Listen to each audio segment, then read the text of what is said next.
Welcome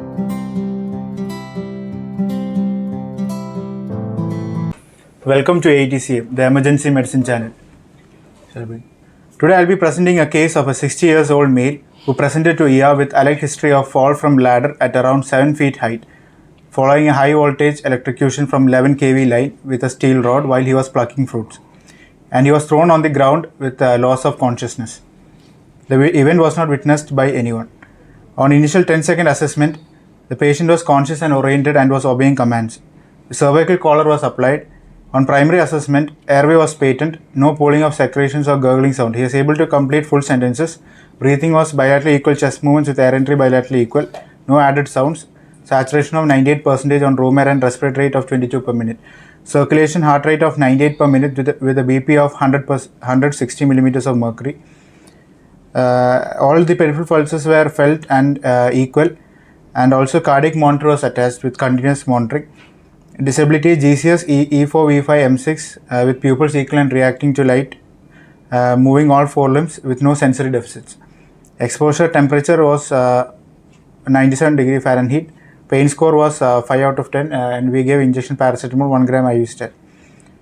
Adjuncts of primary survey. Okay, so before going to adjuncts, so just imagine in a pre-hospital scenario, or it is suppose if it is happening in your household area or somewhere. So how will you approach the patient? You are informed that there is a patient who had an electrocution and is lying down there. So how will you approach the patient? Okay, if there is a single patient involved, first of all, we'll have to, when we approach the patient, we should make sure that all the electric appliances are switched off. And so what was the ladder? He was on a ladder. So what was the ladder like? Was it metallic? It was metallic, usually metallic ladders. Okay. So that can also conduct electricity. Yeah. Okay. So we shouldn't have contact. All the electric supply should be off. Then whatever electric contact things that might be there, either the ladder or the stick he was holding, those things should be avoided. Okay. So that is one thing. And if it is from a very high voltage sources, like if it is from a electric some other companies or something and all, we are not supposed to approach that area. We are not supposed to go 10 meter vicinity of that area, because there is high chance of splash electricity and that might we might get electrocution might happen. So make sure that we are at least 10 meters away from that, and all the electric supply is closed, and we will have to wear our gloves and all personal protective equipment should be worn. And another thing is there, if we are suspecting any electric strike through the ground in an area of high lightning, or an area whether there can be a chance that there might be some wires or anything, we always need to wear that boot. So that we won't get injured. So our personal safety is important. So personal protective equipments, don't go near the vicinity, everything should be off. And when you approach the patient, you will have to do the inline stabilization and take the patient to wherever area possible. And if you are seeing the patient is not responding, what will you do? If the patient is not responding, we'll check for the breathing movements and pulse. If patient is in assistol, we'll start CPR. Okay, so mostly in pre-hospital scenario, so mostly just imagine there can be a chance of electrocution and followed by a respiratory arrest. So we will be seeing as if the patient is not moving, not breathing, so we might think it is cardiac arrest. When we check the pulse might be there, so that is respiratory arrest. So in such condition we can do bag and mask. If there is no central pulse, usually what we will do, we will see for the pupil whether it is fixed, dilated and fixed pupil. But if we are seeing a dilated and fixed pupil, will you consider resuscitating? Yes, we have to do the resuscitation, because it can be due to the neurological injury the patient is having. Because of autonomic dysfunction and everything, there can be bilaterally fixed and dilated pupil. That doesn't mean that patient is not resuscitable. Okay. So in mass casualty also, while triaging, we have to consider these patients first. Okay. Then adjuncts of primary survey, ECG was taken which showed normal sinus rhythm with QTC of 420 milliseconds with VBG we showed a normal pH of 7.42 with a bicarb of 24.2, lactate 1.8 and create 1.1. Okay. EFAST was done, which was negative, and we had planned for CT brain plane with CT C-spine with whole spine screen. Okay. Uh, Why you planned that? because he's been they had said that he had around 7 feet height, 7 to 8 feet height. He was thrown out onto the ground, Okay. and he had LOC accompanying it. Okay. Okay. Because of the mechanism of injury, we planned for CT. CT Okay. scan. Secondary survey. Was he having any limb movement problem, any weakness? No weakness were there, no sensory deficits were there. Okay. Okay. Patient had a alleged history of fall from ladder at around 7 to 8 feet height, following high voltage electrocution with 11 kV line. When you call it as high voltage electrocution, You have to check for the voltage. If it is less than 600, it is a low risk, low voltage injury, electrical injury, and if it is more than 1000, we will consider high voltage. okay. So low voltage examples. Low voltage household, usually it will be low voltage. Also like 220 volt standard, it will be used at home. So that is low voltage, and if it is directly coming from the any lightning source or any main lines, it will be high voltage. Okay. And AC/DC sources of AC. AC current, the usual household, it is AC Alternating current. Alternating current. DC current usually seen in railway tracks and in cars. It can be seen batteries. Batteries we can see, and lightning is also Lightning is direct. So is there any significance of knowing whether it is AC or DC? DC. If it's involved DC, the patient will be thrown off the contact point, and AC will have more injuries, internal injuries. AC or DC, everything depends on how much voltage. If it is more than 1000 volt, there can be crush injuries, cardiac arrest, less of the injuries, and patient might be thrown out. Whereas arrhythmias, when we talk about arrhythmias, is there any specific arrhythmias which will happen? Most common is ventricular fibrillation. Will be most common. Ventricular fibrillation and ventricular tachycardia mostly occur with AC or DC? Most common with AC. AC. So just imagine AC is like alternating. So it will be like this, and ventricular tachycardia also will be like that. Okay. DC is direct current. So it is having a tendency for asystole. Okay. Then patient after the like the event was not witnessed, he does not remember the event after the shock, and he had complaints of pain over the head, abdominal pain, and right wrist pain with multiple burns. He is not allergic to any medications. He was on human mixed insulin, atorvastatin and ramipril, known case of diabetic, DLP and dyslipidemia and hypertension. Last meal was taken around 4 hours before the event. Systemic examination, CNS, he was conscious oriented, GCS was 15/15, pupils are equal reacting to light, power was 5/5 all limbs, no sensory deficits were present. Rest of the examination within normally. Okay, so what all things will you look in head to toe examination in a patient with electrocution? In head to toe, initially the patient can present from head, there can be seizures, or the patient can present in coma. Then coming to eyes, if there is any lightning or blast injury. Other things are there can be seizure or coma, or sometimes patient might be agitated. Then that secondary to the mechanical trauma, any altered sensory or loss of consciousness. There can be a demyelination of the brain, and there can be weakness associated with that also. And then coming to the ears, there will be a tympanic membrane rupture for if there is any lightning injury or blast injuries. Okay. Then in eyes, there can be cataract, hyphema, vitreous hemorrhage. And there can be blindness. Blindness can be because of the direct edema, vitreous hemorrhage, or retinal detachment of the eyes, or it can be because of any involvement of the occipital area of the brain. Occipital blindness and also come. Okay.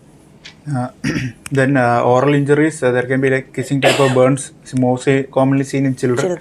Because when they bite the electrical cords and can be injuries. Then in mouth, we'll have to always assess the airway. So we don't know what electrocution, whether it has produced any inhalational injuries or anything. So there can be any swellings, injuries, and laryngeal edema can be. So airway assessment also any should change in voice, that will be the early sign. Okay. And then coming to down, we'll have to in the cardiac part there will be arrhythmias as in ventricular fibrillation, conduction blocks can be there.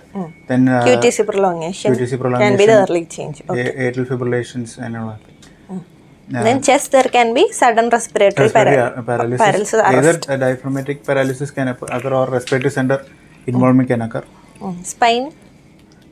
Spine, because of the secondary mechanical trauma, there can be C-spine injury or any there can be fractures.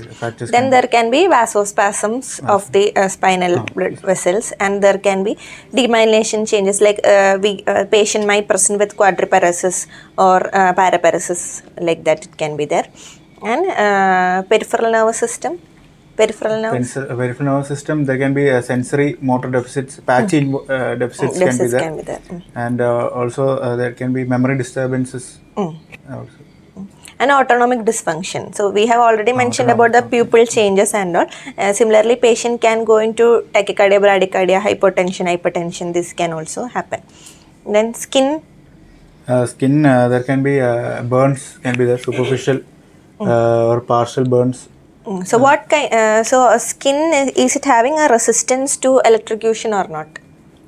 Skin depends on if it is dry or wet. The patient. If the patient is dry, there will be more resistance and minimal internal injuries will be there. If it is wet skin, then the resistance is less, so there will be more internal organ injuries. Okay, so which of the other structures have low resistance and high resistance to? High resistance, bones and fat also is having resistance to electricity. Which all will conduct electricity? Vessels and nerves. Vessels and nerves. Okay. So in the skin we have mentioned that. Then other injuries which can happen in the extremities. Then this patient had a contact, right? Contact. There will be an entry point and exit point will be there. Like there can be. How will be the exit point? Like exit point will be more greater in size than the entry wound. There will be like 3 zones involved. The center will be like deep black. And all, and peripheries will be reddish with coagulation necrosis can be there. And intermittent dry zone can also be there. So, exit can be mostly pale or white with the center part more lighter in color. Okay. And that is about the skin. Then any other injuries? So there can be injuries because of the electrocution itself. There can be other injuries because of the direct contact. What else can happen? Burns can happen. Then because of the tetanic spasm of muscles, there can be discolorations and all around the closed spaces, cubital fossas and all. Okay, so tetany can happen mostly flexor or extensor. Flexor tetany can happen. Because of the tetany, patient might not be able to disconnect. Patient might be conscious enough to find that patient has got some electric current shock, but patient won't be able to detach from that area because of the tetany. Okay, flexor tetany. Okay. Then through the air also there can be electric shock can occur by electric arc. Okay. Then what other things can happen if the patient is thrown out of the after this thing? There can be other injuries like any fractures, dislocation, posterior dislocation of shoulder. These things can also happen. And vascular issues can also happen if the current is getting conducted through the blood vessels and all. There can be thrombosis or aneurysm of the vasculature. Okay. And also due to compartment syndrome, also vascular damage can occur. Okay. Then in the GIT?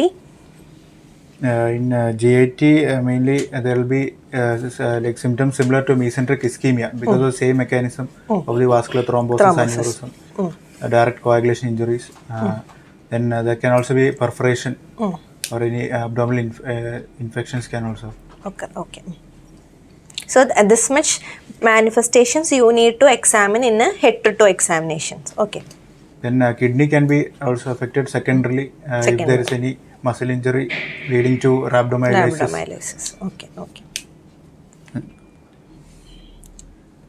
So how will you plan regarding management of this patient? For this patient, actually initially when we sent the labs, there was total count was total CK. So in the ER, what all things did you do? Initially, this patient presented. So labs, we will be getting the report only after 1 or 2. So in the ER, what all things will you do? In ER first, we'll adjuncts will be doing the ECG to check for any arrhythmias. Okay, and continuous cardiac monitoring. Not just one ECG is required. So this patient's airway is patent, patient is conscious oriented, rest of the systemic complication, when we check now, it is not. The patient is stable right now. So first we can do an ECG, document the QTC value, then we can keep a continuous cardiac monitoring, and we'll have to insert 2 large bore IV cannulas, then and start on fluids. How will you start fluids? Fluids, you have to start around 1 to 2 liter per hour. You have to start with to maintain urine output around 1.5 to 2 ml per kg. Around it will be like 100 to 200 ml per hour. So what is your idea behind starting fluids? Patient can have hypovolemia because of extravasation of fluid or due to rhabdomyolysis also. That is to prevent rhabdomyolysis. Because the patient already got electrical injury, so there can be muscle damage, and there can be this because of the tetanic movement, everything. There is a chance of patient going to rhabdomyolysis. So to prevent that, to prevent muscle necrosis and all, we will have to start fluid, and to prevent acute kidney injury secondary to that. Okay. And also we should not use Parkland formula in electrical injury because we will underestimate the injury because internal organs can also be involved. Because superficially when we check, burns might be very less, but internally there might be burns. You have to give it a higher rate. Okay. And we can send the investigations. We have to look for in the blood gas also. You have to look for any metabolic acidosis. Have to be checked, and also you have to check for electrolytes. Okay. So what all electrolytes will you see? We have to check for potassium. It can be hyperkalemia because of the muscle injury. The intracellular potassium will be released out. Okay. So that has to be managed. Medical management of hyperkalemia has to be done, or even if it is high, very high, you have to do dialysis also. Then you have to check for calcium. Calcium, there will be initially hypocalcemia because the calcium gets deposited in the injured muscles. That does not require immediate management because it is transient, it will get corrected by itself. But if there is any symptoms and signs of hypocalcemia, you have to correct. And also as part of hyperkalemia management also you can give calcium correction. Then there can be phosphate can also release from intracellular space. So there will be hyperphosphatemia. Because of the cell membrane damage. Cell membrane damage. Both will be excreted via urine. So initially hydration can also help. And then there can be purines will be released. Purine metabolism will lead to hyperuricemia. So we can start him on allopurinol also. Allopurinol, we will wait on that. In the ER, what all investigations will you send? Then so you told electrolytes. Then we have to send for total creatine phosphokinase. Total CK will be elevated if there is muscle injury. And also you have to send with that the urine myoglobin. So when will you consider a total CK as elevated?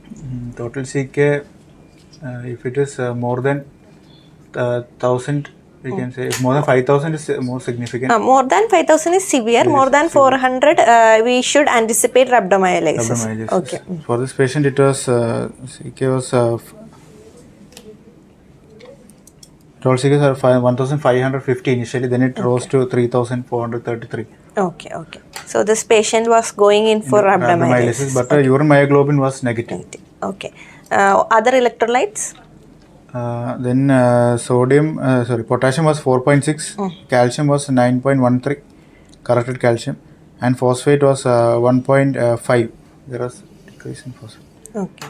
And magnesium was 1.8. Okay. Then what else will you send? Then you have to send for renal function, check for creatinine. And we'll have to monitor the creatinine also. Then what are the other? Can send for myocardial injury, cardiac enzymes can be sent. Okay. If there are any serial elevations in troponin, we can check. And then LFTs can be done to check for any hepatic related injuries. Then based on the patient's presentation, we'll have to plan on other. So this patient had a loss of consciousness and for mechanism of injury was gross. So we can plan on doing a neuroimaging like CT. Then if your patient comes with any weakness or something like that, we will have to prove it based on an MRI, either the spine or the brain imaging should be done. And X-rays, if you are suspecting any fracture, X-rays, dislocation X-ray, or if you are suspecting any GI perforation, we will have to plan on X-rays based on that. Okay. In this patient, head-to-toe examination, head, there was a puncture wound of size 0.5 into 0.5 centimeter in right parietal region with swelling, abrasion of 2 into 1 centimeter size in occipital region. Extremities, right upper limb had an entry wound with 2 into 2 centimeter wound over the dorsum of hand with desquamation over thumb and index finger with discoloration over the cubital fossa was also seen. Tenderness was present, but distal artery pulsations were also present.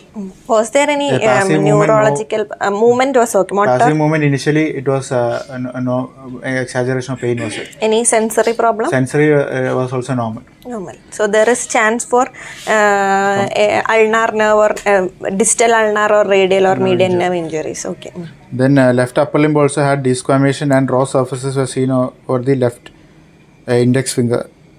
And in coming to the torso part, abdomen, there is anterior abdominal wall towards the left. There was second degree superficial burns, and in the left thigh there were 2 wounds, 1.5 into 1 centimeter, both, and it was seen over the anteromedial aspect of left thigh. Right angle, there was an exit wound, 1.5 into 2 centimeter, on the medial aspect of right angle. Okay. So what? So we feel that it is more likely because of a contact electrocution. Okay. What are the types of electrocution possible? Types of electrocution, like low voltage, high voltage, then light due to lightning. So electric arc. What is electric arc? Electric arc, it is the flow of the electricity between 2 contact points. 2 contact points, and if somebody is coming near that arc or somebody gets in between the arc, might get electrocuted. Okay, then the other one is this is like a contact one. That means this electricity is getting conducted through that mostly metallic something, and this patient got injured. Okay. In lightning, there are 2. If it is a lightning injury, there are 2 other things. That one is ground strike. What is ground strike? Passing through the body to the ground. Through the ground, it is passing. Okay. Okay. Then there can be this like pattern of injury can be there. Lichtenberg figures, feathery type of injury can be seen. Can also be seen. And another thing which can be seen is flash of any electricity or something can also injure the individuals. Okay. What is carnoparalysis? Initial there will be transient paralysis. Transient paralysis because? The nerve not because nerve injury. There can be a vasospasm of the nerves, vasospasm of the blood vessels supplying the nerves. So there, because of the transient vasospasm, patient might have paralysis. After that, it will get reverted. Okay. So we have attached cardiac monitor to the patient. We started fluid resuscitation to the patient. Then what else was done? Then for this patient, initially there was on passive stretching. There was no exaggerated pain, but progressively the patient had pain over both arms, and they had planned for the fasciotomy was planned because they were suspecting compartment syndrome. Okay. And also the wound desquamated parts, they had planned for skin grafting also. Okay. Then anything else? And in electrical burns, there can be curling ulcers. So we have to give them GI prophylaxis. Okay. PPI inhibitors, proton pump inhibitors have to be given. Okay. When will you consider giving antibiotics? Antibiotics, routinely it is not necessary. No prophylactic antibiotic is required. But if there is an increase in inflammatory markers, or if the patient is high risk for infection, as in diabetic patients or immunocompromised patients, then we can start them for gram-positive coverage. There is an extensive skin abnormalities and injuries, or if there is any GA perforation, we can consider giving. Okay. What is the difference between fasciotomy and ascherotomy? as, fasciotomy is just releasing the pressure by giving the compartment site will. We need to release that compartment. Okay. Escharotomy, the eschar itself is removed out. Eschar is removed out or cut? Cut. Till what layer will they cut? If it is chest, if there is any eschar seen, we will have to cut till the fat. Fat is seen. We will have to cut till the fat so that the that area is released to prevent any restrictive problem in breathing. Okay. Fasciotomy, we will have to open the fascia and that fascia should be cleared and opened so that the muscles, blood vessel, everything flow can be preserved. Okay. And anything else for this patient? Okay. Okay. Thank you.